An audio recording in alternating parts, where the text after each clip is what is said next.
Hello friends, welcome to शाखा study. दोस्तों, आज की वीडियो में हम लेकर आए हैं डीएसएसपी 2026 के लिए जो हमारी जनरल पेपर के प्रैक्टिस सेट की सीरीज चल रही है। उसमें आज हमारा 23rd प्रैक्टिस सेट है। इससे पहले 22 प्रैक्टिस सेट्स हमने ऑलरेडी अपलोड कर दिए हैं।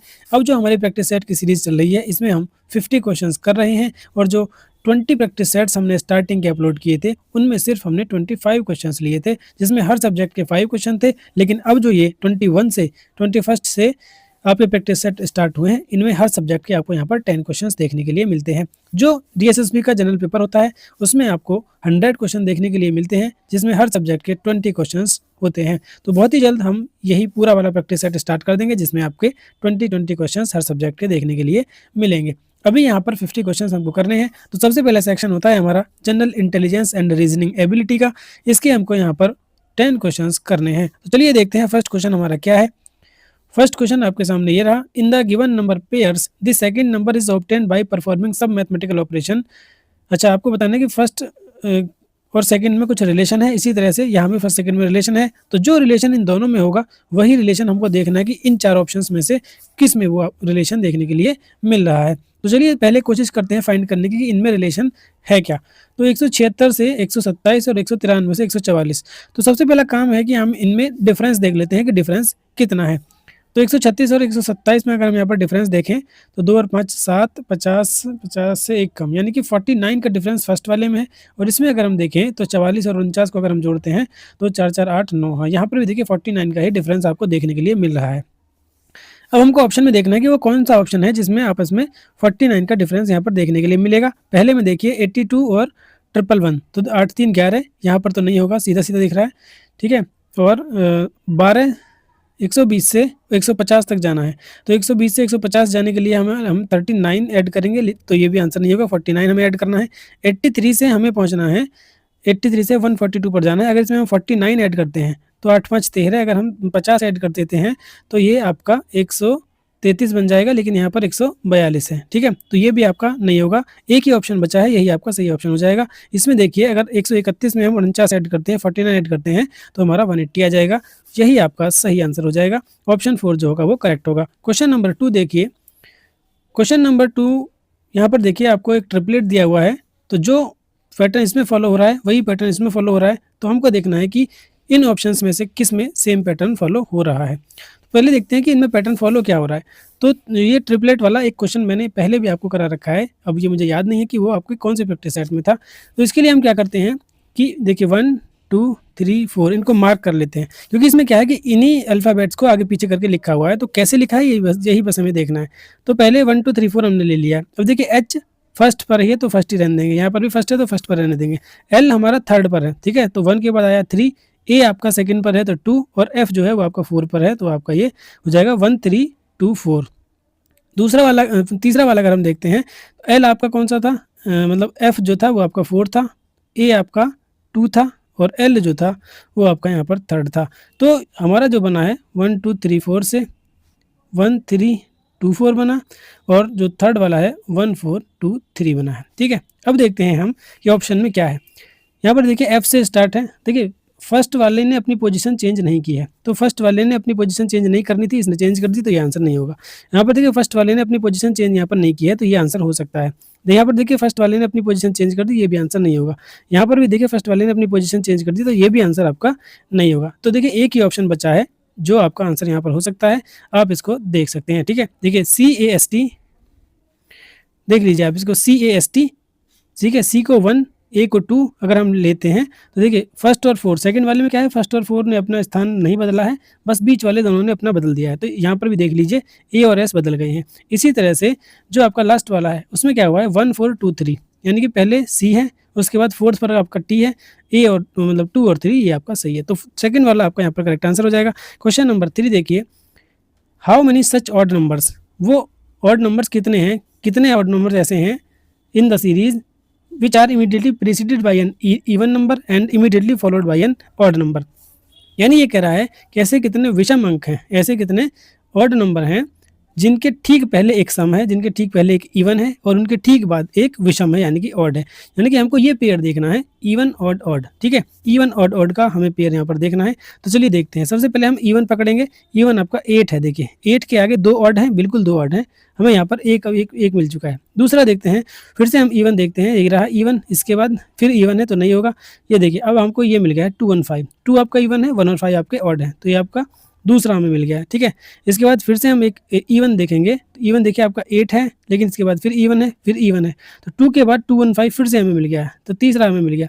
उसके बाद हम देखते हैं इवन, इवन आपका 4 है, 4 के बाद 3 है, लेकिन ये अब इवन आ गया, हमें होना चाहिए था ऑड। तो यहाँ पर देखिए अब इस इवन से लेकर चलते हैं इवन ऑड ऑड। अब देखिए हमें मिल गया 6 9 7, 6 9 7 ये हमको मिल गया है, तो ये हमारा चौथा हो गया। अब देखते हैं फिर से इवन ऑड ऑड, तो ये देखिए 4 हमारा इवन है, ये ऑड है, लेकिन ये इवन आ गया, ठीक है। तो बस हमारे पास 4 ही हमको जो ऐसे 4 हमको ऐसे ऑड नंबर मिल गए हैं जिनसे पहले इवन है और जिनके बाद एक ऑड नंबर लिखा हुआ है। ऑप्शन 3 जो होगा वो हमारा करेक्ट आंसर हो जाएगा। क्वेश्चन नंबर 4 देखते हैं।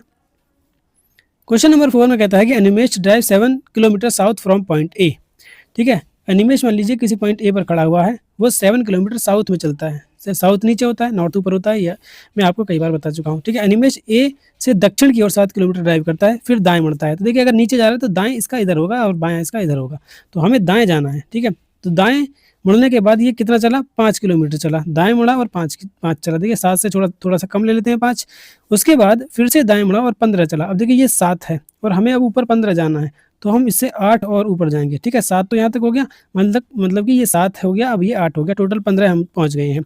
अब 15 चलने के बाद तो फिर से दाएं मुड़ा और 8 किलोमीटर चला। अब देखिए फिर से दाएं मुड़ा और 8 चलेगा, तो हम थोड़ा सा आगे जाएंगे, क्यों, क्योंकि यहाँ पर देखिए 5 हम ऑलरेडी चल चुके हैं इसकी सीध में, तो 3 हमें और एक्स्ट्रा चलना होगा, तो 8 हम यहाँ पर आ गए हैं।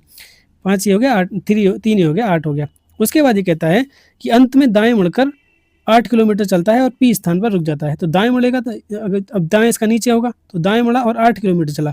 अब देखिए 8 इसका यहाँ से यहाँ तक, ये भी आपका 8 है, तो हम यहाँ तक ही चलेंगे।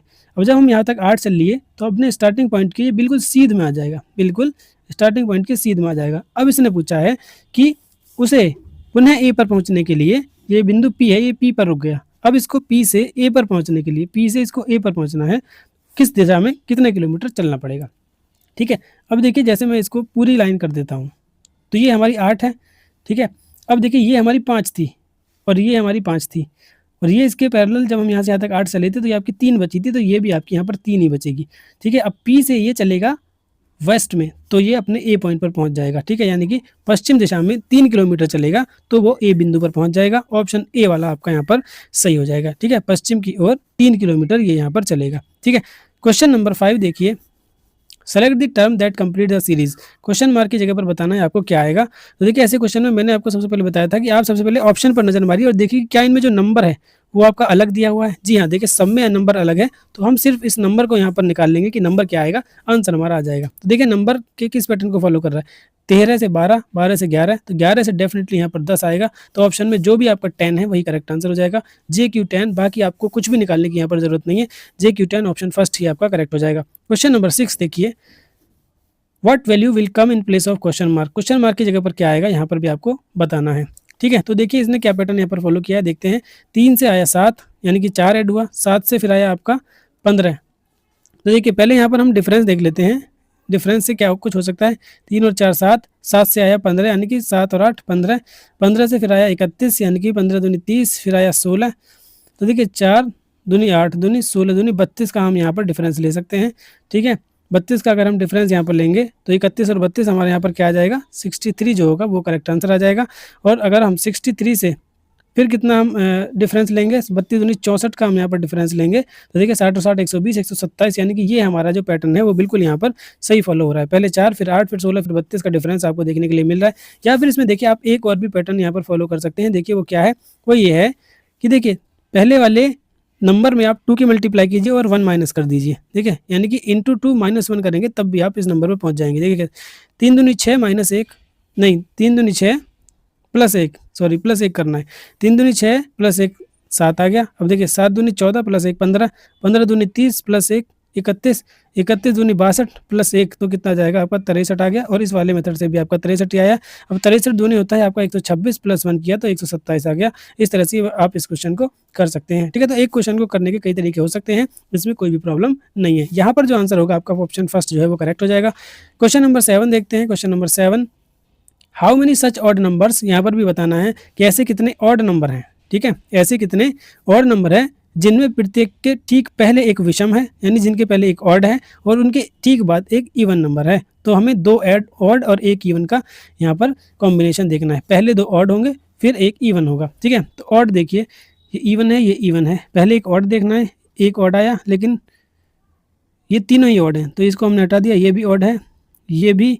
अब देखिए यहाँ पर दो ऑड और एक इवन का कॉम्बिनेशन हमें यहाँ पर देखने के लिए मिल गया। तो पहला हमें ऐसा कॉम्बिनेशन देखने के लिए मिला है। अब ये ऑड इवन है तो इसको यहाँ पर हटा देते हैं, क्योंकि हमें दो ऑड एक साथ देखने हैं। दो ऑड जहाँ भी एक साथ होंगे हम वहाँ पर रुक जाएंगे। ठीक है, दो ऑड एक साथ हमें देखिए यहाँ पर देखने के लिए मिल रहे हैं 1 और 3, और उसके बाद एक इवन भी हमको देखने के लिए मिल रहा है 1 3 6। ठीक है, तो यहाँ पर हमारे दो हो चुके हैं कॉम्बिनेशन। उसके बाद हम देखते हैं फिर से दो ऑड और एक इवन का कॉम्बिनेशन। तो दो ऑड और एक इवन का देखिए 9 7 4, ये भी हमको क्या है, 9 भी ऑड है, 7 भी ऑड है, लेकिन 4 क्या है हमारा यहाँ पर इवन है। तो एक और कॉम्बिनेशन मिल चुका है।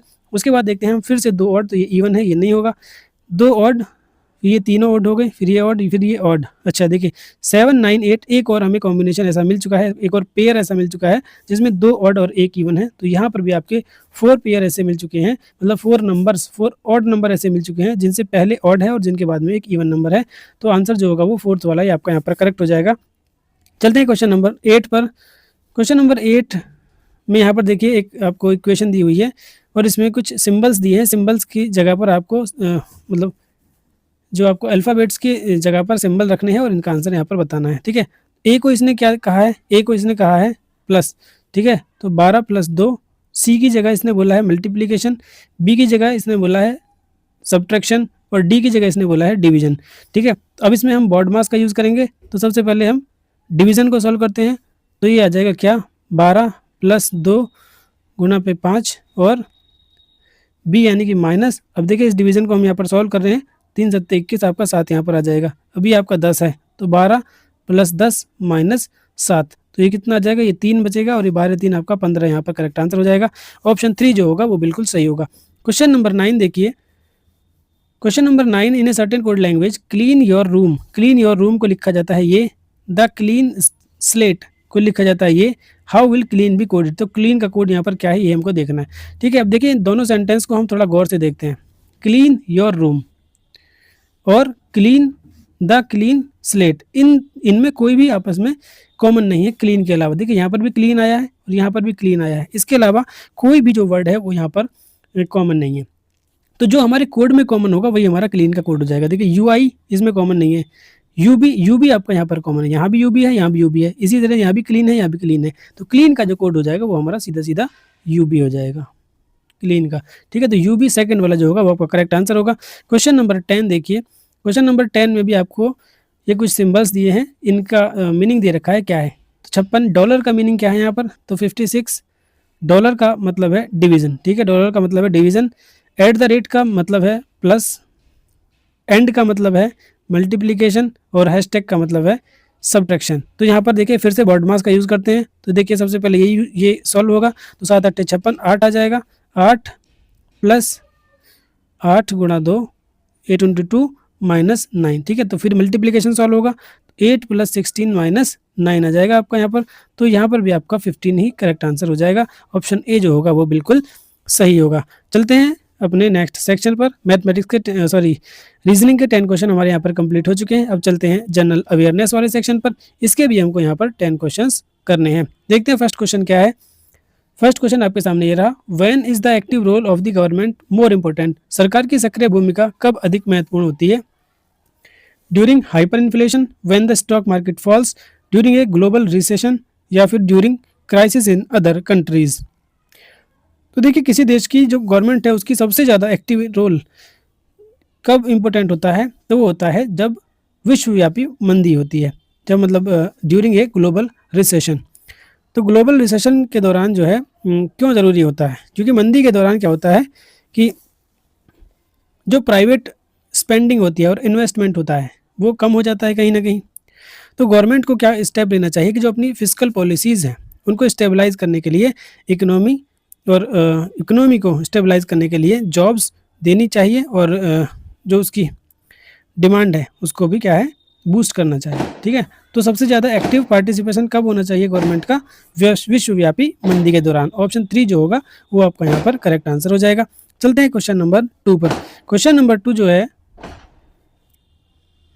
वो है आपका in term of power generation capacity which of the following is the largest power generating hydro power project in India.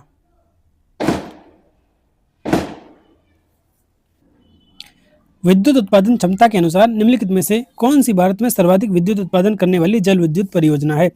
Tehri Tehri hydro power complex है, कोनिया पावर प्रोजेक्ट है, नागार्जुन सागर है, या फिर पोलावरम परियोजना है। तो वो कौन सी है? तो वो है आपकी टिहरी। ठीक है, टिहरी हाइड्रो पावर कॉम्प्लेक्स जो है वो वर्तमान में भारत में सबसे ज़्यादा विद्युत उत्पादन क्षमता उसकी है। तो और वो कितनी है, कितने मेगावाट है? तो वो है आपकी 2400 यानी कि 2400 मेगावाट है। ठीक है, अगर आपसे पूछ लिया जाए कि ये जो टिहरी हाइड्रो पावर कॉम्प्लेक्स है ये कहाँ पर है, तो ये दोस्तों आपका उत्तराखंड में है। और कौन सी नदी पर है? नदी भी कई बार पूछ ली जाती है, तो वो है आपकी भागीरथी नदी पर। ठीक है, भागीरथी नदी पर है। कोयना की अगर बात करें तो कोयना ये आपका कोयना नदी पर ही बनी हुई है। ठीक है, और इसकी जो क्षमता है वो आपकी 960 मेगावाट की है। ये आपकी कौन से स्टेट में है? तो ये आपकी महाराष्ट्र में है। उसके अलावा नागार्जुन सागर पावर प्रोजेक्ट जो है वो आपका कृष्णा नदी पर है। ये बहुत इंपॉर्टेंट है, क्वेश्चन पूछा जाता है। कृष्णा नदी पर है और ये कौन से स्टेट में है? तो ये है आपकी तेलंगाना और आंध्र प्रदेश में। ठीक है, तेलंगाना और आंध्रा में है। इसकी जो कैपेसिटी है वो कितनी है? वो है आपकी 816 मेगावाट है। ठीक है, उसके अलावा जो आपकी ये है पोलावरम है, तो ये अभी अंडर कंस्ट्रक्शन है और इसकी जो कैपेसिटी है वो आपकी 960 मेगावाट है। ठीक है, ये आपकी कहाँ पर है? ये आपकी आंध्र प्रदेश में है। तो यहाँ पर जो सही आंसर हो जाएगा वो आपका टिहरी हो जाएगा। वर्तमान में जो सबसे ज़्यादा पावर हाइड्रो पावर कॉम्प्लेक्स है वो आपका टिहरी है। तो फर्स्ट वाला ऑप्शन आपका यहाँ पर करेक्ट होगा। चलते हैं अपने नेक्स्ट क्वेश्चन पर। क्वेश्चन नंबर 3 देखिए। Question number article dash contain in part dash of the constitution deal with the fundamental duties. Fundamental duties मौलिक कर्तव्य जो देखिए कई बार आपको ये मैंने बता दिया है। अगर आपने इससे पहले के सभी प्रैक्टिस सेट्स देख लिए हैं तो डेफिनेटली आप क्वेश्चन को आसानी से कर देंगे। ठीक है, हमने आपको बताया था, क्या बताया था कि पार्ट 5 जो है वो आपका किससे रिलेटेड है? तो पार्ट 5 जो है वो आपका यूनियन से रिलेटेड है, यूनियन से यानी संघ से रिलेटेड है। ठीक है, यहाँ पर आपका मौलिक कर्तव्य पूछा है तो ये आंसर आपका नहीं होगा। तो इसमें भी आपका पार्ट 5 आ रहा है, ये भी आंसर नहीं होगा। पार्ट 4 51A जो है वो आपका क्या है? तो पार्ट 4 51A ये ही आपका क्या है? मौलिक कर्तव्य यानी कि फंडामेंटल ड्यूटीज से रिलेटेड है। पार्ट 6 55A ये आपका किससे रिलेटेड है? तो पार्ट 6 जो है वो आपका स्टेट से रिलेटेड है, 10 स्टेट से रिलेटेड है। ठीक है, यानी कि राज्य से रिलेटेड है। तो यहाँ पर जो सही आंसर होगा वो ऑप्शन नंबर 3 आपका करेक्ट हो जाएगा। ठीक है, चलते हैं क्वेश्चन नंबर 4 पर। क्वेश्चन नंबर 4 है इन द फाइनेंशियल ईयर 2023 2023 और 24 इसने कहा कि what was the employment growth rate of India according to RBI. RBI के अनुसार 2023-24 के अनुसार भारत में जो रोजगार वृद्धि दर है वो कितने प्रतिशत थी? तो वो थी दोस्तों 6%, जो कि लगभग दुगनी बढ़ी थी। इससे पहले जो ईयर था उसमें वो 3.2% के आसपास थी, लेकिन 2023-24 में बढ़कर लगभग दुगनी हुई थी, वो 6% के करीब हो गई थी। चलते हैं नेक्स्ट क्वेश्चन पर। नेक्स्ट क्वेश्चन है क्वेश्चन नंबर 5। क्वेश्चन नंबर 5 है what was the name of the first woman to win the Nobel prize in literature. Literature में, साहित्य में नोबेल पुरस्कार जीतने वाली प्रथम महिला का नाम क्या था? कैरोलिन मिलर, ग्रेजिया डेलिडा, पर्ल बक या फिर सेल्मा लेगरलॉफ। तो वो कौन थी जिन्होंने नोबेल प्राइज, साहित्य का नोबेल प्राइज जीतने वाली पहली महिला कौन थी? तो वो थी आपकी सेल्मा लेगरलॉफ। ऑप्शन 4 जो है वो आपका यहाँ पर करेक्ट आंसर हो जाएगा। ठीक है, तो ये कहाँ की रहने वाली थी? ये आपकी स्वीडन की रहने वाली थी। ठीक है, और कब जीता था इन्होंने? 1909 में जीता था। और अगर आपसे पूछ लिया जाए कि नोबेल प्राइज़ जो है वो स्टार्ट कब से, मतलब कब से मिलने स्टार्ट हुए थे? तो वो 1901 से मिलने शुरू हुए थे। उस टाइम पर ये 5 फील्ड में दिए जाते थे, जिन फील्ड में आपका क्या था? फिजिक्स था, केमिस्ट्री था, उसके अलावा आपका मेडिकल, और मेडिकल के अलावा आपका लिटरेचर, और लिटरेचर के अलावा पीस। इन 5 फील्ड में दिए जाते थे। लेकिन 1968 में क्या है? आपका अर्थशास्त्र में भी नोबेल प्राइज़ दिया जाने लगा था। अब आपको बताना है कमेंट में कि पहले भारतीय कौन थे जिनको अर्थशास्त्र में नोबेल प्राइज़ दिया गया था। ठीक है, तो कमेंट में आपको इसका आंसर ज़रूर देना है।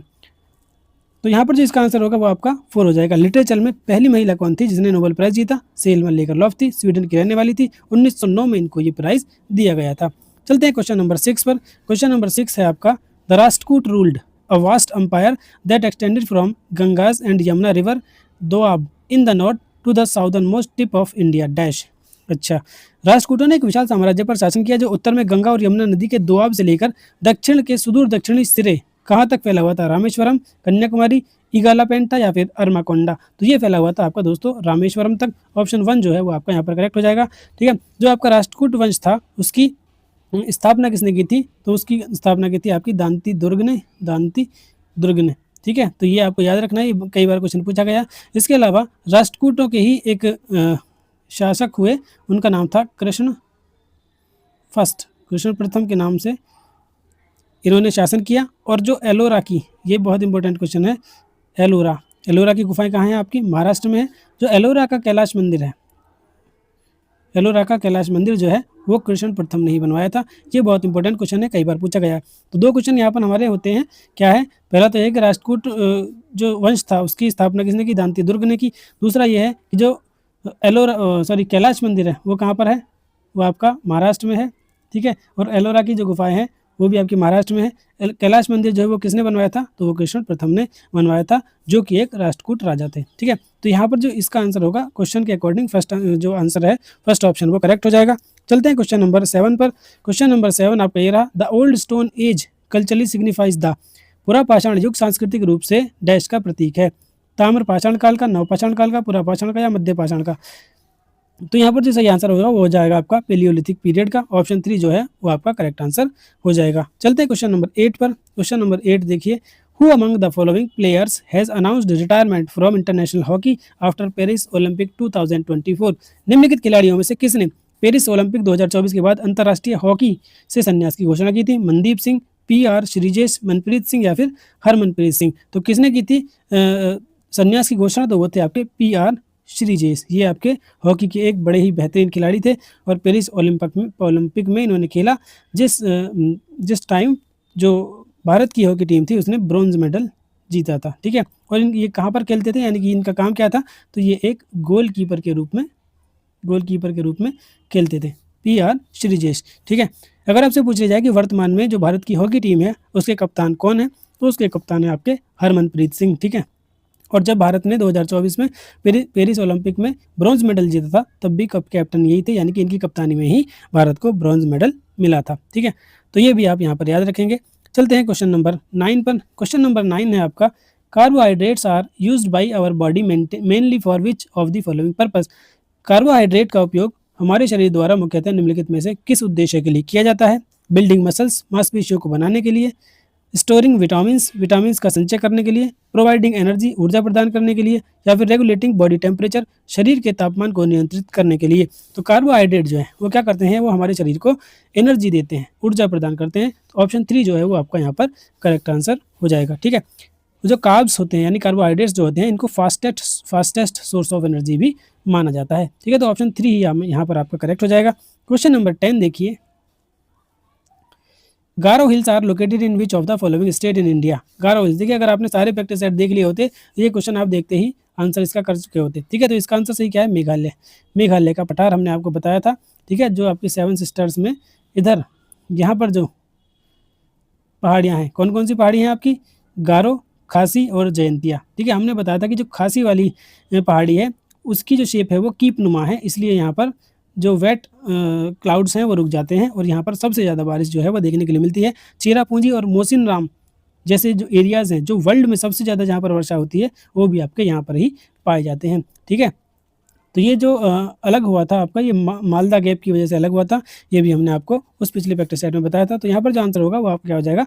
मेघालय राज्य में स्थित है। ठीक है, यहाँ पर गारो, खासी और जयंतिया ये तीनों ही 3 प्रकार की यहाँ प्रजाति पाई जाती है और इन प्रजातियों के नाम पर ही इनके यहाँ हिल्स के नाम यहाँ पर रखे गए हैं। ठीक है, उसके अलावा जो नागालैंड में हिल हैं, नागा हिल्स के लिए प्रसिद्ध है नागालैंड। त्रिपुरा में जो है आपकी मिलती है वो जम्पुई हिल मिलती है। कौन सी?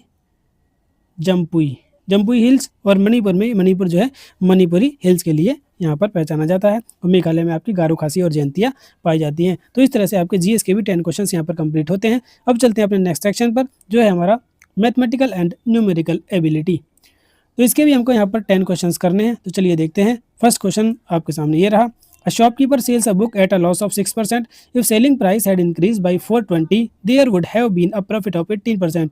What would have been the purchase price? यानी कि यहाँ परचेज प्राइस का मतलब यहाँ पर क्या, CP से आपका कॉस्ट प्राइस ही पूछा है कि बुक का कॉस्ट प्राइस क्या होगा। इसने कहा कि एक दुकानदार ने बुक को 6% की हानि में खरीदा। मान लीजिए बुक थी 100 रुपये की, उसने 6% की हानि में बेचता है, यानी कि वो 94 की बेचता है। अब ये कह रहा है कि यदि उसका जो SP है वो 420 और ज़्यादा होता तो 18% का उसको लाभ मिल जाता, यानी कि वो बुक जो है 118 की बिकती। इन दोनों का जो गैप है, यानी कि उसकी हानि से लेकर और उसके 18% प्रॉफिट तक का जो गैप है वो कितना है, वो आपका 420 यहाँ पर दिया हुआ है। ठीक है, इस चीज़ को समझने की कोशिश कीजिए।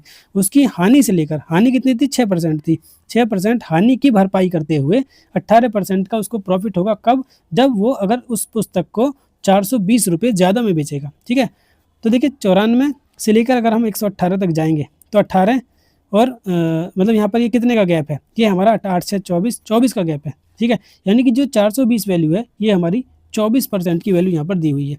लेकिन हमें वैल्यू कितने की निकालनी है, यहाँ पर हमें वैल्यू चाहिए 100 की, तो 100 के लिए हम यहाँ पर 100 की मल्टीप्लाई कर देंगे। ठीक है, और इस तरह से यहाँ पर हमारा जो आंसर है वो निकल आएगा। तो चलिए इसको यहाँ पर अगर काटते हैं तो ये किससे कटेगा, 4 से 6 बार और 4 से नहीं 6 से 6 चौक 24 और 6 सत्ते 42, 70 बार ये कटा है। ठीक है, अब इसको अगर हम काटते हैं 4 से तो ये आपका 17.5 बार कटेगा। 35 दूनी 70 और 35 का आधा 17.5, और इसमें आप 100 की मल्टीप्लाई करेंगे तो 1750 जो होगा वो आपका यहाँ पर करेक्ट आंसर हो जाएगा। ऑप्शन 1 जो होगा वो बिल्कुल सही होगा। ठीक है, इस वाली चीज़ को आप एक बार फिर से वीडियो को बैक करके देखिए, ये आपको समझ में आ जाएगी। ठीक है, चलिए चलते हैं नेक्स्ट क्वेश्चन पर। नेक्स्ट क्वेश्चन है आपका question number 2। The average of 3 numbers is 20 if the 2 number are 11 and 29, what is the third number. देखिए कितना सिंपल क्वेश्चन है, और इसी तरह के क्वेश्चन आपके ये सारे के सारे क्वेश्चन जो आपके DSSB के क्वेश्चन पेपर में पूछे गए। इसने कहा कि एवरेज ऑफ 3 नंबर इज 20। तो मान लीजिए 3 नंबर है जिनमें एक 11 दे रखा है, एक 29 दे रखा है, तीसरा हमने x मान लिया, तो 11 + 29 + x एवरेज के लिए जितने नंबर हैं उनसे डिवाइड, और कितना दे रखा है 20, तो ये इधर आके मल्टीप्लाई हो जाएगा, यानी कि आपका 60 हो जाएगा। ठीक है, मैं इसको डायरेक्टली इधर 60 लिख देता हूँ, इक्वल टू 20 या 60। अब देखिए 11 और 29 को जोड़ेंगे, इसमें से घटा देंगे, आंसर आ जाएगा। 29 और 31 40 गया, तो x की वैल्यू हमारी 20 यहाँ पर आ गई। तो तीसरी जो वैल्यू है वो आपकी क्या होगी, वो हमारी 20 हो जाएगी। ऑप्शन 3 जो होगा वो करेक्ट हो जाएगा। क्वेश्चन नंबर 3 देखिए, क्वेश्चन नंबर 3 है अ train travel from A to B at a speed of 72 km/h and return from B to A by the same route at the speed of 9 km/h. Find the average speed of the train in km/h during the two-way journey. यानी कि एक train A से लेकर B तक गई, एक speed से गई। किस स्पीड से गई, वो स्पीड थी 72 kmph, यानी कि वो बड़ी तेज गई। लेकिन जब B से आई वापस तो सिर्फ 9 किलोमीटर प्रति घंटा। ठीक है, यानी कि जो यात्री बैठे थे उनकी हालत यहाँ पर ख़राब हो गई होगी जिस स्पीड से ये वापस आई है। खैर हमें इससे कोई मतलब नहीं है, हमें यहाँ पर क्या है, एवरेज स्पीड बतानी है। तो एवरेज स्पीड का हमने आपको फॉर्मूला बताया था कि पहली स्पीड और 2 स्पीड अगर दे रखी है तो उनका एवरेज क्या होता है आपका 2AB/A + B। ठीक है, यानी कि A हमारी पहली स्पीड है, ये आप ट्रेन ना समझें या पॉइंट ना समझें, A to B, ये मैंने सिर्फ स्पीड लिखा, पहली स्पीड और दूसरी स्पीड। तो 2 × 72 × 9 डिवाइडेड बाई 72 + 9। ठीक है, तो इसको हम ऐड करेंगे तो आ जाएगा आपका 81। अब देखिए ये 9 जा 81 और 9 8 जा आपका ये कट जाएगा, 8 दूनी 16 आपका यहाँ पर करेक्ट आंसर होगा। ठीक है, तो एवरेज जो स्पीड है वो आपकी 16 km/h यहाँ पर। ₹8,505 is divided among A, B, C and D such that the shares of A and B, shares of B and C, shares of C and D are in the ratio 2:3, 4:5 and 6:7 respectively. Find the share of A in rupees. हमें दिया हुआ है ABCD में 8,505 रुपये को बांटा गया है, जिनमें A और B का जो रेशो है वो इतना है, B और C का इतना है और C और D का इतना है। तो बताना है कि A का जो शेयर है वो इसमें से कितना है। ठीक है, तो देखिए आपने देखा होगा ये जो मेथड होता है इसको कैसे करते हैं हम, पहले हमको इनका एक रेशो निकालना है ABCD का, तो 1 A/B/C/D। ठीक है, इस तरह से लिखते हैं। अब देखिए A और B का जो है 2:3 है, इसको हमने यहाँ लिख लिया। अब दूसरा है B और C का, तो अब हम नीचे से शुरू करेंगे, यानी कि यहाँ से। तो B और C का हमें दिया हुआ है 4:5। अब हमें C और D का दिया हुआ है वो है 6:7। ठीक है। अब देखिए 3 के आगे जितनी खाली जगह है वहाँ पर 3 हमें भर देना है, यहाँ पे भी 3, यहाँ पे भी 3। 5 के आगे जो खाली है यहाँ पर 5 लिख देना है। 4 से पहले मतलब जहाँ पर जिसके पास में जो खाली है उसमें उसी को भर देना है। अब देखिए 6 के पीछे हम ये 2 खाली है तो यहाँ पर हमने 6 लिख दिया है। अब इसको हमें मल्टीप्लाई कर देना है और आंसर अपना बता देना है।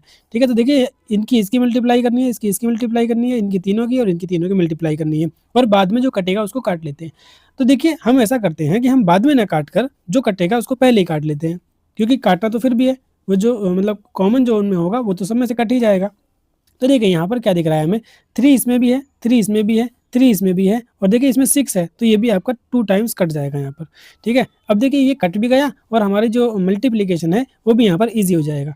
तो देखिए 2 इंटू 4 इंटू 2 यानी कि आपका आ जाएगा 16। ये है आपका 4 इंटू 6 24 आ गया। अब ये हमारा 5 इंटू 6 ये आपका 30 आ गया और ये आपका 5 इंटू 7 ये आपका 35 आ गया। ठीक है, तो देखिए टोटल जो आपकी रेशो में वैल्यू है वो कितनी यहाँ पर बन रही है, इसको जब आप ऐड करेंगे तो 30 और 35 65, 65 और 16 और 24 आपका कितना हो जाएगा, ये हो जाएगा 40। 65 और 40 105 आपका ये टोटल यहाँ पर हो जाता है। ठीक है, लेकिन हमसे पूछिए इसने ए का शेयर कितना है, तो ए का देखिए शेयर है 16, कितने में से 105 में से। तो देखिए ए का शेयर है 16, कितने में से 105 में से। ठीक है, 105 में से और टोटल जो रुपीज़ में है वो कितना है हमारे 8505, 8505। ठीक है, तो इसको सॉल्व करके जो भी आएगा वही हमारा आंसर यहाँ पर हो जाएगा, 8505 है ये। ठीक है, अब देखिए इसको सॉल्व करते हैं।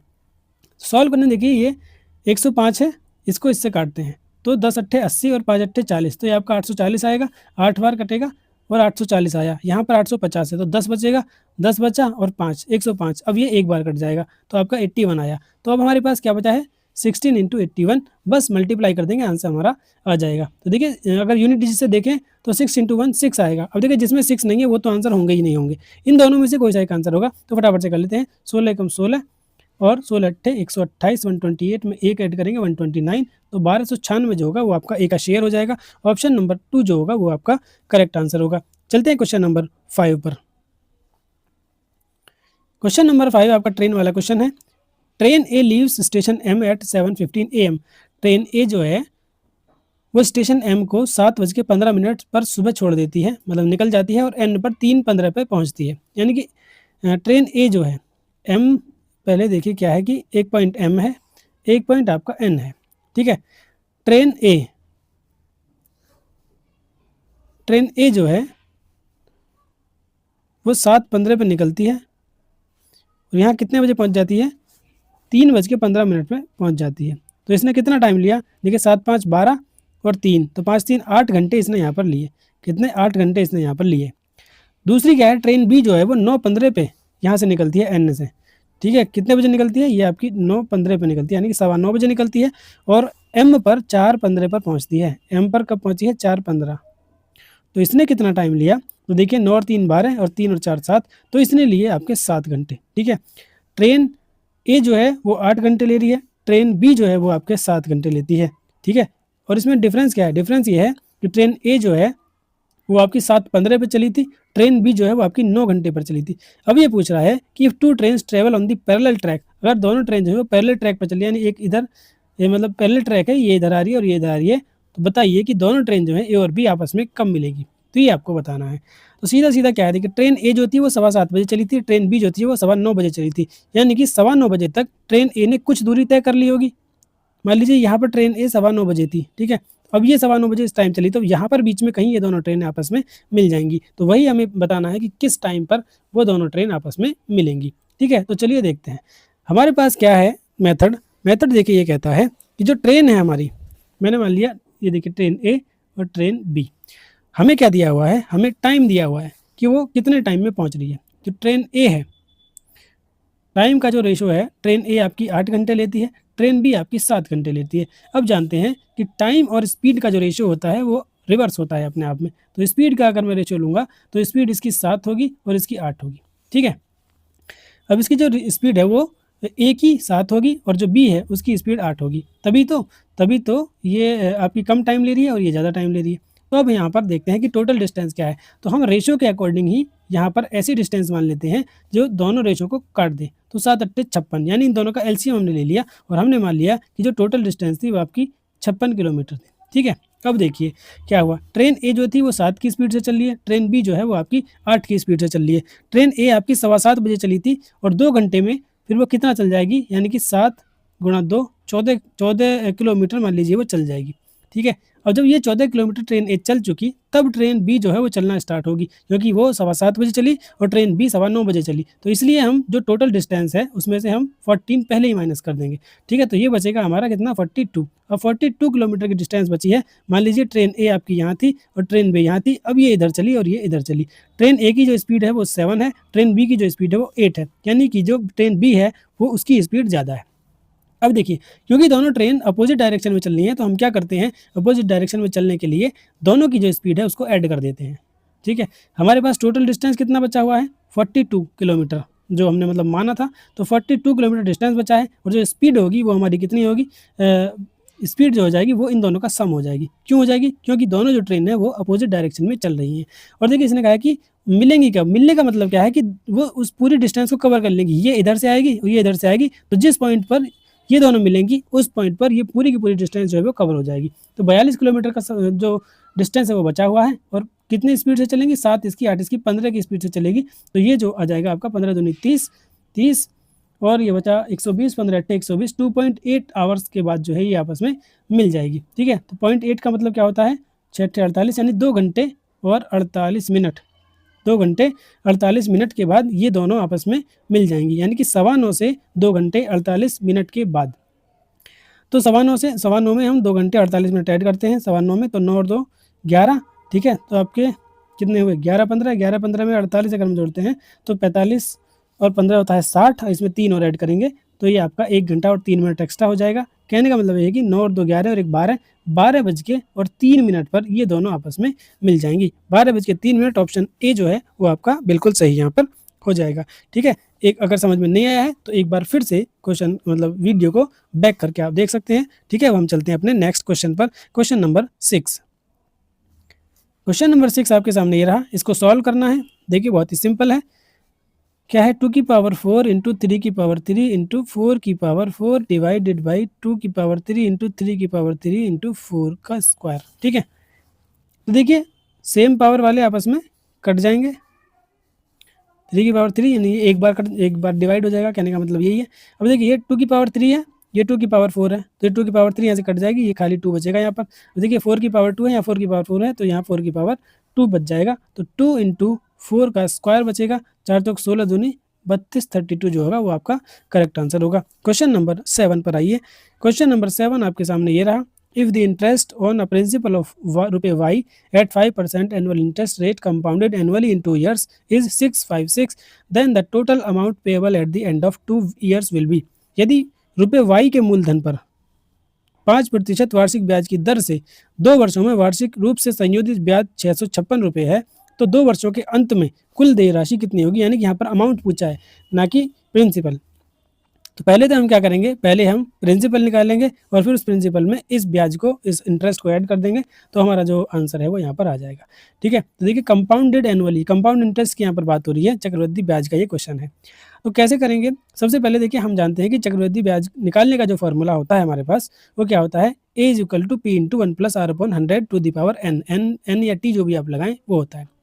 ठीक है, क्या होता है, A is equal to P into 1 plus R upon 100 to the power, या तो टी बोलो मतलब टाइम के लिए है, या तो एन बोलो, आप कुछ भी यहाँ पर बोल सकते हैं। ए आपका क्या है, अमाउंट है, पी प्रिंसिपल है, आर रेट है और टी टाइम है। ठीक है, तो हमारे यहाँ पर देखिए, यहाँ पर हमको क्या दिया है, मूलधन दिया हुआ है वाई, यानी कि प्रिंसिपल जो है वो वाई दिया हुआ है, वाई हमारी पी की वैल्यू है। ए की वैल्यू क्या हो जाएगी, ए की वैल्यू हमारी हो जाएगी पी प्लस जो हमारा ब्याज होता है वो हमारी ए की वैल्यू आ जाएगी, यानी कि ए प्लस 600 पी प्लस 656, या हम इसको कह सकते हैं वाई प्लस 656, ये हमारा अमाउंट हो जाएगा।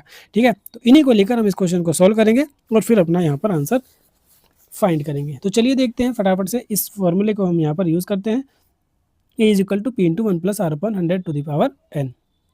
ए हमारे पास आ गया, पी हमारे पास आ गया, आर हमारे पास है ही, और हम फिर यहाँ से वाई की वैल्यू फाइंड कर लेंगे। अब देखिए ए हमारा क्या होगा, ए क्योंकि ए होता है हमारा मतलब अमाउंट जो है वो हमारा क्या होता है, जो हमारा ब्याज मिला है वो प्लस जो हमारा मूलधन है प्रिंसिपल है वो। तो A is equal to, A की वैल्यू हो जाएगी हमारी Y plus 656 is equal to P, P हमारा क्या है, वाई है। ए बराबर पी इंटू 1 प्लस आर कितना है 5 है upon 100 to the power N, N कितना है हमारा 2 है, 2 साल है। ठीक है, अब इसको यहाँ से हमें क्या करना है, वाई की वैल्यू फाइंड कर लेनी है। देखिए कैसे करेंगे। तो वाई प्लस 656 तो ये रहेगा ही, इसको हम करते हैं वाई इंटू ये कितना आ जाएगा 1.05 का स्क्वायर। ठीक है, अब इसका स्क्वायर हमने आपको निकालना बताया था, जिसका भी जो यूनिट डिजिट है वो 5 होता है, तो उसका इजीली स्क्वायर हम कर देते हैं। 5 का 25 और 10 की इसके अगले वाले नंबर में मल्टीप्लाई कर देंगे, 10 की 11 में तो 110 हो जाएगा। ठीक है, 4 के बाद आपका पॉइंट आएगा, यानी कि 1.1025 जो होगा वो इसका स्क्वायर आ जाएगा। यहाँ पर क्या आएगा 1.1025, ठीक है, into Y is equal to में हमारा क्या चल रहा है वाई प्लस 656 हमारा यहाँ पर चल रहा है। अब देखिए यहाँ पर वाई है और यहाँ पर 1.1025 वाई है, तो इसको इधर ले आते हैं, ये माइनस हो जाएगा, तो माइनस हो के हमारे पास क्या बचेगा, ये हमारे पास बचेगा 656 इज इक्वल टू ये एक वाई इसमें से माइनस हो जाएगा, तो ये बचेगा 0.1025 वाई। ठीक है, अब यहाँ से हमें क्या करना है, वाई की वैल्यू निकाल लेनी है, पॉइंट हटाएंगे नीचे 4 जीरो आएगी। ठीक है, अब इसको किससे डिवाइड करते हैं, इसको हम यहाँ पर डिवाइड करेंगे 25 से, तो 25 से ये आपका देखिए 25 चौके 100, 400 बार कटेगा, और यहाँ पर इसको करते हैं तो ये भी 25 चौका 100, 25 बचेगा, 25 एकम 25, तो ये आपका 41 टाइम यहाँ पर कट जाएगा। ठीक है, हाँ 41 टाइम कटेगा। अब देखिए ये इधर है 41 जो है ये हमारा यहाँ पर आया है इसको काटने के बाद। ठीक है, तो 41 से क्या ये हमारा कट सकता है, तो अभी देखते हैं। अब मैं नीचे वाले को 1 मिनट के लिए रफ कर देता हूँ, क्योंकि आपने इसको देख लिया है। ये देखिए अब यहाँ पर हम क्या, हमारे पास क्या आया 656, ये इधर आ जाएगा इंटू 400 डिवाइडेड बाई 41, ये किसकी वैल्यू है, ये वाई की वैल्यू आई। अब इसको फिर से काटते हैं, अब देखिए ये कटेगा, जी हाँ ये आई थिंक ये पूरा पूरा ही कट जाएगा। देखिए काटने की कोशिश करते हैं, 4 41 से काटते हैं, 41 से कम 41, ठीक है 41 और ये 65 है, तो यहाँ पर हमारा क्या बचेगा 24 बचेगा, यानी कि 246 बचेगा। अब 4 6 24, हाँ 6 बार कट गया, यानी कि 16 बार कट गया पूरा पूरा। तो वाई की वैल्यू हमारी क्या आ गई 16 गुणा 400, तो कितना आ जाएगा 16 चौका 64, 6400 रुपये जो है वो हमारा यहाँ पर वाई की वैल्यू आ जाती है। यानी कि जो हमारा प्रिंसिपल है वो हमारा 6400 आ गया। लेकिन हमसे पूछा था कि अंत में कितनी राशि दे होगी, कितना देना होगा, तो प्रिंसिपल प्लस जो अपना ब्याज है, इंटरेस्ट है, वो ऐड करके देना होगा। तो यहाँ पर हम 656 भी ऐड कर देंगे, तो लास्ट में 6 देखिए एक ही में है, वही हमारा क्या हो जाएगा करेक्ट आंसर आ जाएगा। क्योंकि जब इसको ऐड करेंगे तो यहाँ पर आपका यूनिट डिजिट जो है वो आपका 6 आ जाएगा। तो 7056 इज द करेक्ट आंसर, ये आपका सही आंसर हो जाएगा। ठीक है, तो इस तरह से इस क्वेश्चन को आप करेंगे, समझ में आ गया होगा। तो चलते हैं नेक्स्ट क्वेश्चन पर, क्वेश्चन नंबर 8। क्वेश्चन नंबर 8 आपके सामने ये रहा, the ratio of radius and height of a right circular cone, cone की बात हो रही है, शंकु की बात हो रही है, is 8:15। It's curve surface area CSA जो दे रखा है वो 1708.16 है। अच्छा देखिए पॉइंट्स में वैल्यू है, थोड़ी कैलकुलेशन आई थिंक इसमें ठीक ठाक होगी। Find the volume of the cone, volume बताना है आपको कोन का। पाई की वैल्यू 3.14 यूज़ करनी है, इसने पहले ही बता दिया है। ठीक है, तो चलिए देखते हैं। सबसे पहले इसने क्या दिया है, रेशियो दिया है हमें रेडियस और हाइट का, कितना है 8:15। ठीक है, तो हम रेडियस क्या मान लेंगे 8x मान सकते हैं, और हाइट को हम यहाँ पर 15x मान सकते हैं। ठीक है, अब देखिए क्योंकि हमारे पास कर्व्ड सरफेस एरिया दे रखा है CSA, तो वो होता है हमारा πRL, वो हमें इसकी वैल्यू हमें दे रखी है, लेकिन हमारे पास L नहीं है। तो पहले हम क्या करते हैं, पहले हम L निकाल लेते हैं। L निकालने के लिए क्या करना होगा, L इज इक्वल टू होता है हमारा R² plus H², R² plus H²। R हमारे पास 8 है और ये आपके पास 15 है, मतलब x भी इसमें ऐड हो रहा है। तो यहाँ पर हम जानते हैं ट्रिपलेट क्या होता है हमारे पास जो ट्रिपलेट होता है वो 8 15 17, 8 15 17 होता है। ठीक है, तो 8 और 15 हमारे पास है, यानी कि L की वैल्यू हमारी 17x आ जाएगी। ठीक है, ये कैसे आया, तो ये ट्रिपलेट है, ये आपको याद करनी होगी, और पाइथागोरस थ्योरम से भी आप इसको याद कर सकते हैं। या फिर सिंपली आप देखिए यहाँ पर क्या करेंगे, 8x का स्क्वायर R की जगह, तो ये क्या हो जाएगा 16x का स्क्वायर प्लस 15 का स्क्वायर 225 x का स्क्वायर आ जाएगा। ठीक है, अंडर रूट, तो 16 और 225, 15 15 225, तो ये कितना हो जाएगा आपका 16 और 25, ये हो जाएगा आपका 225 और 6 231, 225 और 6 231 और 241, नहीं 8 8 अच्छा 64 होगा, ये क्या कर दिया मैंने, 64 होगा ये 64x²। ठीक है, 64x²। तो अब ये क्या आ जाएगा, देखिए 9 और 6 2 8 289, जो कि आपका क्या किसका होता है 17 का स्क्वायर होता है। तो 17x जो होगा वो आपकी L की वैल्यू आ जाएगी, यानी स्लैंट हाइट आ जाएगी। ठीक है, तो यहाँ से हमने क्या निकाल लिया, अपनी स्लैंट हाइट निकाल लिया, L की वैल्यू। L की वैल्यू हमारी यहाँ पर क्या आ जाती है, L = 17x आ गया। अब हमारे पास कर्व सरफेस एरिया दिया हुआ है, कर्व सरफेस एरिया होता है हमारा पाई आर एल। तो पाई की वैल्यू हमें 3.14 लेनी है, इसने पहले ही बता दिया है 3.14। आर की वैल्यू हमारे पास क्या है 8x है, एल की वैल्यू 17x है, और हमें इक्वल टू में क्या गिवन है, ये दे रखा है 1708.16, 1708.16। ठीक है, अब इसको हमें यहाँ पर काट लेना है। तो देखिए किससे कटेगा, ये आपका कट जाएगा 17 से काटते हैं, 17 एकम 17, ठीक है, 0 फिर 0, तो 17 चौका 68.4। ठीक है, 17 चौका 68, ये आपका कट गया यहाँ पर, और इसके बाद आ जाएगा 8 बार कट जाएगा, 17 8 136। हाँ ठीक है, ठीक है, तो ये आपका 17 से पूरा पूरा कटा। अब इसको हम यहाँ पर 8 से काटते हैं। तो देखिए 8 एकम 8, 20 बचा, 8 दूनी 16, 8 दूनी 16, 12 पॉइंट, उसके बाद 8 पंजे 40 और 8 सिंह 48, 12.56, और इधर क्या है आपका 3.14। अब देखिए यहाँ पर हमें क्या है x और x, यानी एक्स स्क्वायर अभी हमारा यहाँ पर बचा हुआ है, एक्स स्क्वायर अभी हमारा यहाँ पर क्या है बचा हुआ है। तो एक्स स्क्वायर = क्या हो जाएगा 12.56 डिवाइड बाई 3.14। तो पॉइंट से पॉइंट खत्म। अब इसको यहाँ पर काटते हैं, तो 3 चौक 12 और 14 चौका 56, ये सीधा सीधा हमारा 4 बार यहाँ पर कट जाता है। ठीक है, 3 चौक 12 14 चौका 56, तो एक्स स्क्वायर की वैल्यू 4 आ गई, यानी एक्स की वैल्यू हमारी यहाँ पर 2 आ गई, एक्स की वैल्यू 2 आ गई। तो हमारी जो आर की, एच की और एल की वैल्यू भी हमारे पास यहाँ पर आ जाएगी, क्योंकि एक्स की वैल्यू हमने यहाँ पर 2 निकाल ली है। और ईजिली अब हम अपना जो आयतन है, यानी कि वॉल्यूम है कोन का, उसको यहाँ पर निकाल सकते हैं। ठीक है, तो इसको मैं यहाँ पर इधर रफ करता हूँ, और फिर इसका वॉल्यूम हम यहाँ पर फाइंड करेंगे। तो वॉल्यूम का फॉर्मूला होता है कोन 1/3 पाई आर स्क्वायर एच। ठीक है, तो 1/3, पाई की वैल्यू 3.14 ही लेनी है। आर हमारे पास कितना आ गया 8x था, x की वैल्यू 2 हमने निकाली, तो 8 दूनी 16 आ गया, 16 का स्क्वायर। ठीक है, मल्टीप्लाई एच आपका 15 दूनी 30 आ जाएगा। ठीक है, 15 दूनी 30 आ जाएगा।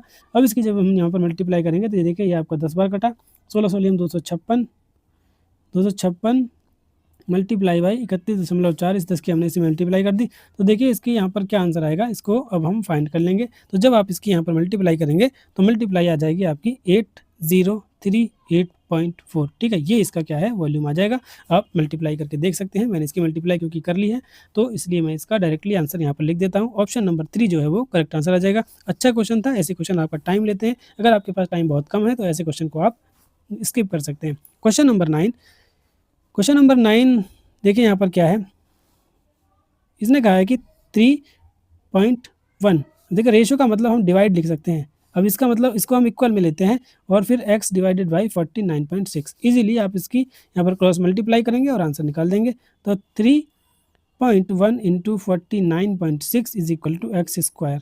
ठीक है, अब देखिए देखना है कि क्या इसमें कहीं 3.1 बन रहा है, क्योंकि 3.1 का और कोई फैक्टर नहीं हो सकता है, तो हो सकता है कि इसी में कहीं ना कहीं बन रहा है। तो देखिए 16 3 48, तो 16 से अगर हम इसका फैक्टर करते हैं तो ये मुझे लग रहा है कि बन जाएगा 3.1 इंटू 16 हमने ले लिया है, तो 16 3 48 और 16 बचा 3.1। देखिए ये हमारा बन चुका है। तो ये 3.1 का स्क्वायर हुआ, और ये आपका 4 का स्क्वायर हुआ, और यहाँ पर एक्स का स्क्वायर है। तो एक्स की वैल्यू क्या आ जाएगी हमारी 4 का स्क्वायर 16 होगा, और इंटू 3.1 का स्क्वायर। ठीक है, तो एक्स स्क्वायर की वैल्यू आ जाएगी, एक्स की वैल्यू हमारे पास क्या होगी 4 इंटू 3.1, यानी कि 4 एकम 4 और 4 तिया 12, 12.4, 12.4 जो होगा वो आपका करेक्ट आंसर आ जाएगा। चलते हैं क्वेश्चन नंबर 10 और मैथमेटिक्स का लास्ट क्वेश्चन। इफ द 30% ऑफ a number is 54 more than its 20%, then find the number. जो क्वेश्चन ने कहा है बस वही करते हुए चलना है, आंसर आ जाएगा। यदि किसी संख्या का 35%, मान लीजिए संख्या का है एक्स है, एक्स का 35%, 35% मतलब 35/100 किसके बराबर है, उसके 20% से 54 ज़्यादा है, उसका 20%, तो संख्या का 20% से क्या है 34 ज़्यादा है, तो सॉरी 54 ज़्यादा है, तो 54 ऐड कर दिया। ठीक है, अब देखिए क्या हुआ, क्या करेंगे। अच्छा, तो इसको आप इधर ले आइए, ये 35 है, ये आपका 20 है, तो 35 में से 20 गया आपका 15 आ जाएगा, x गुणा 15/100 बराबर 54। ठीक है, अब इसको काट लीजिए, 5 तिया 15 और 5 से ये 20 बार, 3 से 54 कितनी बार 18 बार, और 18 दूनी 36, 360 आपका करेक्ट आंसर आ जाएगा। ठीक है, 360 जो होगा वो आपका करेक्ट आंसर होगा। इस तरह से मैथमेटिक्स के 10 क्वेश्चन हमने यहाँ पर कंप्लीट कर लिए हैं। चलते हैं अपने नेक्स्ट सेक्शन पर, और नेक्स्ट सेक्शन आज है हमारा यहाँ पर हिंदी भाषा का। इसके बाद इंग्लिश के भी 10 क्वेश्चन हम करेंगे। तो पहले हिंदी देख लेते हैं। निम्नलिखित वाक्यांश हेतु सार्थक शब्द का चुनाव करें। किसी संप्रदाय का समर्थन करने वाला, जो किसी संप्रदाय का समर्थन करता है उसको क्या कहते हैं? अन्योदर, अनुयायी, निरामिष या फिर कदन। तो अन्योदर जो होता है वो क्या होता है? अन्योदर होता है सौतेला भाई। अन्य उदर, देखिए इसकी अगर हम संधि विच्छेद करें, अन्य प्लस उदर, यानी कि अन्य उदर से जन्म उत्पन्न होने वाला। किसी और उदर, उदर का मतलब होता है पेट। ठीक है, तो किसी दूसरे पेट से उत्पन्न होने वाला, तो सौतेला भी इसको कह सकते हैं। जो सौतेला भाई होता है उसको अन्योदर कहा जाता है, सौतेला। ठीक है, और अगर जो सगा भाई उसका होता है उसको क्या कहते हैं? उसको कहते हैं सहोदर, सह उदर। ठीक है, यानी कि सेम जो मतलब एक ही पेट से जन्म लेने वाला, एक ही पेट से उत्पन्न, जो अपनी ही मतलब जैसे हमारी ही माता से कोई और उत्पन्न हुआ है तो वो अपना सगा सहोदर होता है। ठीक है, अनुयायी जो होता है, जो किसी संप्रदाय या जो धर्म को मानने वाला होता है, उसका समर्थन करने वाला होता है, वो अनुयायी होता है। तो इसका आंसर तो आपका सेकंड वाला ही सही होगा। ठीक है, अन्योदर तो मैंने बस आपको ऐसे ही बताया। निरामिष जो है, देखिए इसकी पहले तो यहाँ पर ये मिस्टेक है। निरामिष में ये वाला शय नहीं, ये वाला शय आएगा। ठीक है, और निरामिष का जो मतलब होता है वो क्या है कि जो मतलब जो मांस ना खाता हो या जहाँ पर मांस ना मिलता हो वो निरामिष होता है। कदन, कद का मतलब होता है यहाँ पर बुरा। कद प्लस अन्न, इसका अगर हम विच्छेद करें तो कद मतलब यहाँ पर बुरे के सेंस में लिया गया है, बुरा अन्न, यानी ऐसा अन्न जिसको मतलब निर्धन लोग खाते हो, या बुरे मतलब बुरे तो नहीं कह सकते इस शब्द के अकॉर्डिंग। यहाँ कद का मतलब बुराई होता है, तो बुरा अन्न। एक तरह से इसको क्या कहा जाता है? जो आपका निम्न स्तर का अनाज होता है, या मोटा अनाज भी जिसको बोलते हैं, मोटा अनाज या निम्न स्तर का अनाज, उसको कहते हैं कदन। ठीक है, ऐसा अनाज जो कम उपजाऊ जमीन में भी उग आता हो, जिसे जो गरीब लोग हैं वो खाते हैं। ठीक है, तो उसको कदन कहा गया। लेकिन आजकल क्या है, ये कदन बहुत ज़्यादा इंपॉर्टेंट हो गया है। क्यों? इसको आज जो है वो श्री अन्न कहा जाता है। आज के टाइम में इसको श्री अन्न बोला जाता है, यानी न्यूट्री सीरियल्स, CERELS, यानी कि इसमें बहुत ज़्यादा न्यूट्रिशंस आपको देखने के लिए मिलते हैं, जैसे आयरन, कैल्शियम और फाइबर से ये भरपूर होता है। ठीक है, तो इसलिए आज के टाइम पर ये कदन जो है ये बुरा नहीं माना गया है। ठीक है, ये पुराने ज़माने में इस कदन को बुरा माना जाता था, लेकिन अभी ये बहुत ज़्यादा इंपॉर्टेंट होता है। तो इस क्वेश्चन के अकॉर्डिंग जो यहाँ पर आंसर होगा वो आपको अनुयायी होगा। ठीक है, बाकी के ऑप्शंस को मैं यहाँ पर हटा देता हूँ। ऑप्शन 2 जो होगा वो करेक्ट हो जाएगा। प्रश्न नंबर 2 देखिए, इतिश्री होना। इतिश्री होने का मतलब क्या होता है?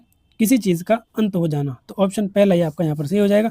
इसका कभी कभी आपसे उल्टा पूछ लेता है, तो उसका उल्टा होता है श्री गणेश होना। श्री गणेश, इसका मतलब शुभारंभ होना। ठीक है, श्री गणेश होना, शुभारंभ होना, और इतिश्री होना, किसी चीज़ का अंत हो जाना।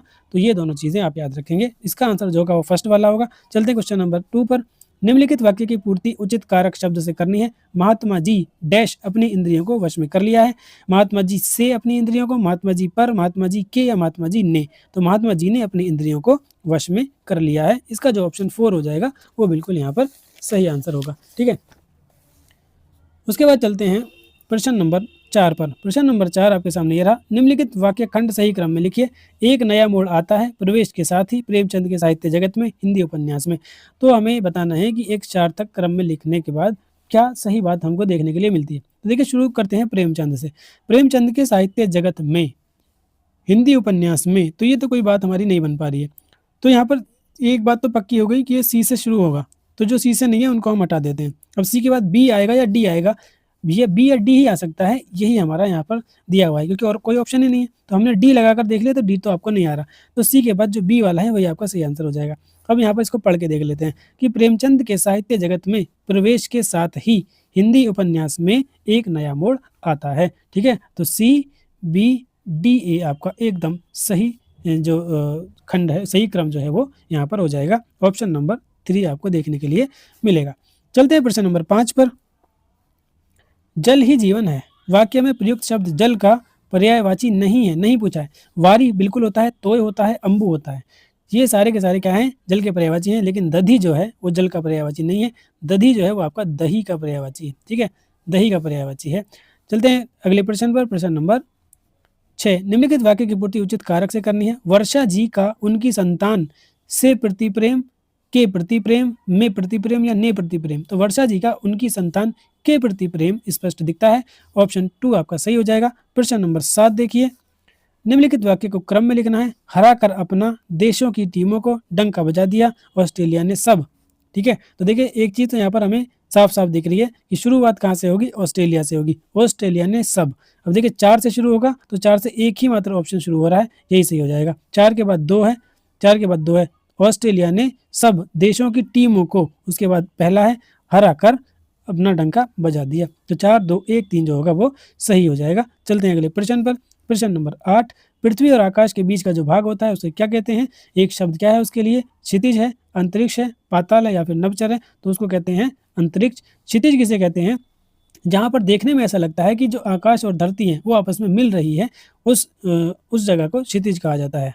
पाताल क्या है? देखिए पाताल आप जानते हैं, ये आकाश का उल्टा होता है पाताल, यानी कि पृथ्वी के भीतर जो 7 ताल माने जाते हैं। ठीक है, पृथ्वी के अंदर क्या माने जाते हैं? 7 लोक माने जाते हैं, उनमें पाताल भी एक है। तो 7 वो कौन कौन से हैं आपने शायद कभी ना सुने हो, तो मैं आपको बता देता हूँ। एक है आपका अतल, एक है वितल, एक है सुतल, एक है तलातल, एक है महातल, एक है रसातल और एक है आपका पाताल। ठीक है, तो पाताल क्या है? आपका जो आकाश का विलोम होता है, और जो पृथ्वी के भीतर 7 लोक हैं उनमें जो है ये आपका 7वां लोक होता है। ठीक है, तो ये पाताल होता है। नभचर आपके पक्षी को कहते हैं, तो ये भी आपका सही नहीं होगा। यहाँ पर जो क्वेश्चन के अकॉर्डिंग आपका आंसर होगा वो सेकंड वाला करेक्ट हो जाएगा। प्रश्न नंबर 9 देखिए, निम्नलिखित में स्थावर शब्द का सही विलोम। स्थावर का मतलब चेतन, सचल, चंचल या फिर जंगम। तो देखिए स्थावर का जो विलोम होता है, विलोम पूछा है, वो होता है आपका जंगम।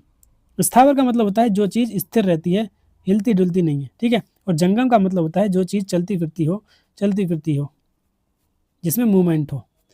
तो यही इसका यहाँ पर सही आंसर हो जाएगा। प्रश्न नंबर 10 और हिंदी का आखिरी प्रश्न, निम्नलिखित वाक्य में उचित विराम चिन्ह का चयन करें। हाथी हाथी वह देखो हाथी भाग रहा है, दिए गए वाक्य में किस प्रकार के भाव की प्रधानता है? पूर्ण विराम है, विस्मयादि बोधक है, अल्प विराम है या फिर प्रश्नवाचक है? तो ये है आपका विस्मयादि बोधक। ठीक है, ये वाला जो चिन्ह होता है ये आपका विस्मयादि बोधक होता है। तो दूसरा वाला जो है वो आपका सही आंसर यहाँ पर हो जाएगा। इस तरह से आपके 10 प्रश्न हिंदी के भी कंप्लीट होते हैं। चलते हैं अपने इंग्लिश वाले सेक्शन पर, इसके भी हमको यहाँ पर 10 क्वेश्चंस करने हैं। पहला प्रश्न देखिए, select the most appropriate antonym of the highlighted word in the given sentence. Doctors से द पेशेंट्स कंडीशन हैज एमिलियोरेटेड।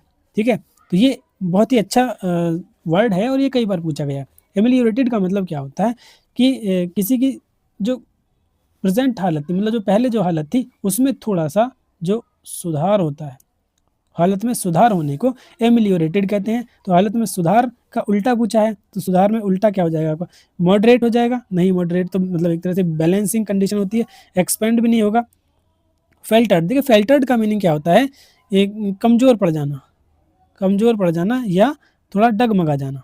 ठीक है, लेकिन जो डिटेरियोरेटेड यहाँ पर लिखा हुआ है, इसका मतलब पूरा क्या होता है? टू मेक समथिंग वर्स, किसी चीज़ को और ज़्यादा वर्स बना देना, यानी उसकी हालत और ज़्यादा बिगड़ जाना। जो एमिलियोरेटेड है इसका मतलब है कि किसी चीज़ को टू मेक समथिंग बेटर, किसी की हालत में थोड़ा सुधार हो जाना। और जो डिटेरियोरेटेड है इसका मतलब है किसी की हालत थोड़ी और ज़्यादा बिगड़ जाना पहले के मुकाबले। ठीक है, तो इसका जो सही आंसर हो जाएगा, क्योंकि एंटोनिम पूछा है तो थर्ड वाला करेक्ट हो जाएगा। चलते हैं क्वेश्चन नंबर 2 पर। क्वेश्चन नंबर 2 है, select the most appropriate meaning of the given idiom.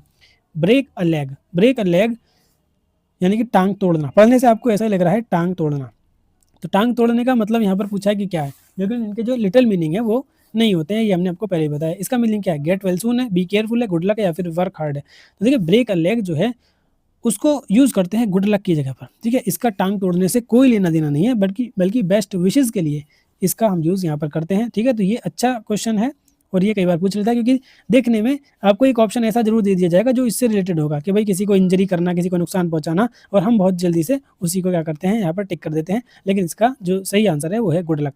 ठीक है, break a leg, good luck, option 3 सही हो जाएगा।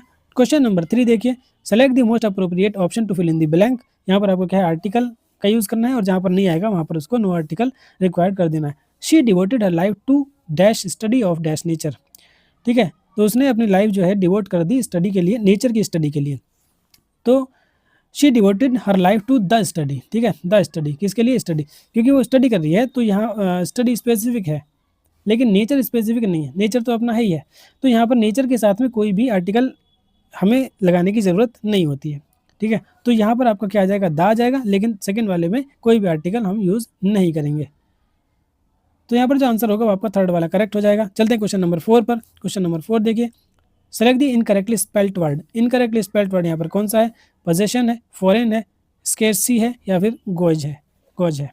तो देखिए पोजेशन एकदम सही लिखा हुआ है। पोजेशन मतलब अपना एक तरह से अधिकार दिखाना। फॉरेन मतलब विदेश। स्केर्सी इसका मतलब होता है बहुत अधिक प्रसन्न होना, बहुत ज़्यादा खुश होना। ठीक है। A great feeling of happiness, लेकिन इसकी जो स्पेलिंग है उसमें थोड़ी सी यहाँ पर मिस्टेक है। इसमें देखिए ये स्टार्टिंग का तो सही है, ECSTA। अब यहाँ पर जो है ये CY लिखा है, ये CY नहीं बल्कि ये SY होता है। इसका मतलब होता है a great feeling of happiness, बहुत ज़्यादा मतलब उत्साहित हो जाना, खुश हो जाना। और गोज का जो गोज जी ये भी आपकी सही स्पेलिंग है। इसका जो मीनिंग होता है किसी चीज़ को मापने का एक पैमाना होता है, an instrument for measuring something. ठीक है। तो यहाँ पर जो इनकरेक्ट है वो आपका यही वाला है, इसकी सही स्पेलिंग आपकी ये होती है। चलते हैं नेक्स्ट क्वेश्चन पर। Question number 5, select the most appropriate antonym बताना है आपको यहाँ पर हाईलाइटेड वर्ड का। हाईलाइटेड वर्ड है आपका redundant. The story doesn't need all this redundant background material. ठीक है। रिडंडेंट का मतलब अगर आपको बताएं तो इसका मतलब होता है सुपरफ्लस। Super FLUOUS, सुपरफ्लस। सुपरफ्लस का मतलब क्या होता है? सुपरफ्लस का मतलब होता है किसी चीज़ को ज़्यादा यूज़ में ले लेना, मतलब जितनी ज़रूरत है उससे कहीं ज़्यादा यूज़ कर देना। ठीक है। तो इसकी इसकी मतलब सुपरफ्लस हो जाना, किसी चीज़ को एक्सेसिवली यूज़ कर देना। ठीक है। तो यहाँ पर आपको एंटोनिम बताना है। इनफ्लेक्सिबल तो नहीं होगा। वर्बोस, वर्बोस का मतलब होता है वर्ड्स से भरा हुआ, बहुत ज़्यादा शब्दों से भरा। ह्यूमरस मतलब आपका ह्यूमरस मतलब बहुत ही मज़ेदार, तो मज़ेदार भी इसका एंटोनिम ही होगा। तो एसेंशियल, जितना ज़रूरत है सिर्फ उतना। एसेंशियल जो नीडेड है बस उतना ही। तो इसका जो एंटोनिम होगा रिडंडेंट का हो जाएगा आपका एसेंशियल। ठीक है। तो ऑप्शन सेकंड वाला आपका यहाँ पर करेक्ट हो जाएगा। तो चलते हैं क्वेश्चन नंबर 6 पर। क्वेश्चन नंबर 6 देखिए, सेलेक्ट दी इनकरेक्टली स्पेल्ड। यहाँ पर भी आपको इनकरेक्टली स्पेल्ड वर्ड बताना है। परसिस्टेंट, मिलेनियम, अक्रेंस या फिर कंसेंसस। देखिए परसिस्टेंट एकदम सही लिखा है, मिलेनियम भी एकदम सही लिखा है, अक्रेंस भी एकदम सही लिखा है। कंसेंसस जो है वो आपका यहाँ पर क्या है? गलत लिखा हुआ है। कंसेंसस में बस पहला वाला C आता है, उसके बाद सब जगह S का यूज होता है। SUS। ठीक है। ये इसकी यहाँ पर करेक्ट स्पेलिंग होगी। तो ऑप्शन 4 जो है वो आपको यहाँ पर करेक्ट हो जाएगा, क्योंकि इसकी जो स्पेलिंग है वो यहाँ पर इनकरेक्ट है। चलते हैं नेक्स्ट क्वेश्चन पर। कंसेंसस का मतलब अगर आप को पता है तो बताइए। कंसेंसस का मतलब होता है agreement among A group of people, यानी कि कंसेंट आपने देखा होगा, किसी के कंसेंट से कोई काम करना, कि हम उनके कंसेंट से ये काम किया है, यानी कि आम सहमति हो जाना, ये आपका कंसेंसस का मीनिंग होता है। चलते हैं क्वेश्चन नंबर 6 पर। क्वेश्चन नंबर 6 आपके सामने ये रहा। ये पैराग्राफ के कुछ जंबल सेंटेंसेस है, तो हमको इनको एक क्रम में लगाना है, मीनिंगफुल ऑर्डर में। तो we dwell in noisy and polluted environment, क्या ये सही हो सकता है? द रिजल्ट इज, देखिए द रिजल्ट की बात क्या दी, तो ये आपका यहाँ से तो स्टार्ट नहीं हो सकता, जो बी से स्टार्ट हो रहा है वो खत्म हो जाएगा। इन सच अ सिनेरियो, ऐसी कंडीशन में यानी ऐसी सिनेरियो में हमें क्या है? Our body is. देखिए तो यहाँ पर किसी सिनेरियो की बात हो रही है जिसकी बात पहले हो चुकी है, तो जो डी से स्टार्ट है तो वो भी आपका आंसर नहीं होगा। अब आंसर या तो ए से स्टार्ट होगा या तो डी से स्टार्ट होगा। अब देखते हैं, we dwell in noisy and polluted environment, और सी वाला पढ़ के देखते हैं, we struggle to cope with climate changes and natural disaster. देखिए यहाँ पर हमें पता चल गया है कि हमारा जो सेंटेंस है, जो पैराग्राफ है, वो सी से ही यहाँ पर स्टार्ट होगा, और सी से एक ही ऑप्शन आपका स्टार्ट हो रहा है, जो कि आपका 4th वाला है। ठीक है। सी के बाद आएगा A, we dwell in noisy and polluted environment. ये इसका क्या बता रहा है? इसने इसके मतलब प्रेजेंट एनवायरनमेंट को बताया है। उसके बाद 3rd पे देखिए आपका डी आ रहा है, इन सच ए सिनेरियो, ऐसे सिनेरियो में हमारी बॉडी जो है फटीग और माइंड मडल हो जाता है, यानी इसके इस इफेक्ट के बारे में बताया है। और जो आपका लास्ट में है बी, द रिजल्ट यानी कि यहाँ पर कंक्लूजन दिया है, the result is chronic and exhausting stress. तो ये जो है ये आपका यहाँ पर कंक्लूजन दे रहा है इस पूरी सिचुएशन का। तो CABD जो होगा वो करेक्ट आंसर हो जाएगा। क्वेश्चन नंबर 8 देखिए, select the most appropriate adjective. आपको एडजेक्टिव बताना है, यहाँ पर फिल करना है। The movie was so dash that I couldn't stop laughing, कि मैं अपनी हंसी बंद नहीं कर सका, मूवी ऐसी थी। तो मूवी कैसी होगी? अगर मूवी सैड होगी तो क्या मैं हंसूंगा? यहाँ पर ये बिल्कुल गलत हो जाएगा। अगर मूवी एकदम सीरियस होगी तो क्या मैं हंसूंगा? मैं अपनी हंसी क्या मैं अपनी हंसी नहीं रोक पाऊंगा? तो हंसी आएगी नहीं सीरियस होगी तो। डिप्रेसिंग, अगर डिप्रेसिंग होगी तो क्या आप हंसोगे? आपका मूड और ख़राब हो जाएगा। ठीक है। तो जो एक ही ऑप्शन यहाँ पर बचा है, हिलेरियस। हिलेरियस का मतलब क्या होता है? बहुत ही ज़्यादा मज़ेदार और जो मतलब मन को भाने वाली। The movie was so hilarious that I couldn't stop my laughing. Option 4 is the correct answer. चलते हैं next question, question number 9। Question number 9 है, select the option that can be used as one word substitution for the given group of words. Someone who never drink alcohol, जिसने जो कभी भी alcohol नहीं पीता है। ठीक है। जो मतलब नशा नहीं करता है, उसको ब्लॉगर कहते हैं, पीडेंट कहते हैं, टीटोटोलर कहते हैं, या फिर समैरिटन कहते हैं। उसको कहते हैं टीटोटोलर। ऑप्शन 3 जो होगा वो आपका करेक्ट आंसर हो जाएगा। ठीक है, ब्लॉगर तो आप जानते ही हैं जो ब्लॉग के लिए लिखता है। पीडेंट क्या है? पीडेंट होते हैं जो नियम के बहुत ही ज़्यादा कड़े होते हैं, मतलब नियमों को बड़ी कड़ाई के साथ फॉलो करते हैं रूल्स को। समैरिटन क्या होता है? एक ये अच्छा व्यक्ति, गुड परोपकारी व्यक्ति को गुड समैरिटन कहते हैं। ठीक है, तो यहाँ पर जो आंसर होगा, जो कभी भी अल्कोहल का यूज़ नहीं करता है, नहीं पीता है, वो टीटो टोलर होता है। ऑप्शन 3 आपका यहाँ पर करेक्ट हो जाएगा। क्वेश्चन नंबर 10 और इंग्लिश लैंग्वेज का last question, which term describe the practice of obtaining something specially money through force और थ्रेट। फोर्स और थ्रेट्स यानी धमकाकर किसी को या ज़बरदस्ती मनी या कोई चीज़ हासिल करना, वो क्या कहलाता है? ठीक है, जैसे मान लीजिए आप बंदूक लेकर किसी की दुकान में घुसे और आपने कहा कि लाइए पैसे जो भी है निकाल दो, तो वो क्या कहलाएगा? ब्राइबरी कहलाएगी, एक्सटॉर्शन, यूजरी या फिर एम्बेजलमेंट। तो वो कहलाता है आपका एक्सटॉर्शन। ठीक है, ज़बरदस्ती किसी से पैसा छीनना या पैसे के अलावा और भी कोई चीज़ें, कोई भी चीज़ छेड़ना, उसको धमकाकर या फोर्सफुली, उसको एक्सटॉर्शन कहते हैं। उसको आपका हाँ एक्सटॉर्शन कहते हैं। ठीक है, ऑब्टेनिंग समथिंग थ्रू फोर्स और थ्रेट। उसके अलावा ब्राइबरी क्या होती है? ये आपकी रिश्वत को कहते हैं, रिश्वत। यूजरी क्या होती है? यूजरी जो लोग मतलब अपनी मनी को बहुत ही हाई रेट ऑफ इंटरेस्ट पर किसी को देते हैं, वो आपका यूजरी कहलाता है। और एम्बेजलमेंट की अगर बात करें, जो पैसों की धोखाधड़ी या गड़बड़ कर देता है या किसी के पैसे को गबन कर लेता है, उसको एम्बेजलमेंट कहा जाता है। तो यहाँ पर जो होगा आंसर वो क्या हो जाएगा? एक्सटॉर्शन आपका यहाँ पर सही आंसर हो जाएगा। ठीक है, ऑप्शन 2 जो होगा वो करेक्ट होगा। तो इस तरह से हमने इंग्लिश लैंग्वेज के 10 क्वेश्चन कर लिए हैं और इस प्रैक्टिस सेट के टोटल 50 क्वेश्चंस को हमने यहाँ पर कंप्लीट कर लिया है। आई होप कि ये सभी क्वेश्चन आपको समझ में आए होंगे। कोई क्वेश्चन अगर आपको समझ में नहीं आता है या वीडियो से रिलेटेड आपको कोई भी सजेशन है, तो आपको वीडियो के कमेंट में आप बता सकते हैं आपके सजेशंस का।